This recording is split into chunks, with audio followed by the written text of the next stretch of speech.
மத்திய கிழக்கை சுற்றியுள்ள பதற்றம் இன்று உலகையே பரபரப்பில் ஆழ்த்தியுள்ளது. ஈரான் மற்றும் இஸ்ரேல் இடையே ஏவுகணை தாக்குதல் நடந்து வரும் நிலையில் தற்போது ஒரு அதிர்ச்சியான பேச்சு வெளிவந்துள்ளது. ஈரானின் உயர்மட்ட ராணுவ அதிகாரி ஜெனரல் மொஹ்சன் ரெசாய் கூறியதாவது: ஈரான் மீது இஸ்ரேல் அணுகுண்டு வீசினால் பாகிஸ்தான் இஸ்ரேலுக்கு எதிராக அணு ஆயுதத்தை பயன்படுத்தும் என்று உறுதிப்படுத்தியுள்ளதாக தெரிவித்துள்ளது. இது ஈரானிய அரசு சார்பில் IRGC-யின் அதிகாரப்பூர்வ நம்பிக்கையாகவே இருக்கிறது. இதுவரை இஸ்ரேலிலும் ஈரானிலும் சேர்த்து 248 உயிரிழப்புகள் பதிவு செய்யப்பட்டுள்ளதாக தகவல்கள் தெரிவிக்கின்றன.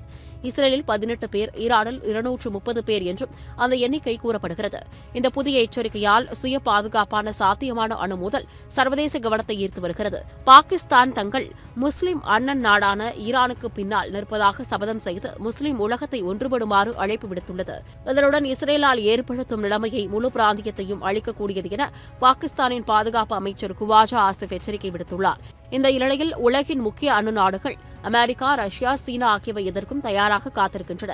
ஜனவரி மாதம் பதவியேற்ற டொனால்டு டிரம்ப் ஈரான் அமெரிக்காவை தாக்கினால் இதுவரை இல்லாத அளவில் அதன் மீது படையெடுப்போம் என கடும் எச்சரிக்கை விடுத்துள்ளது.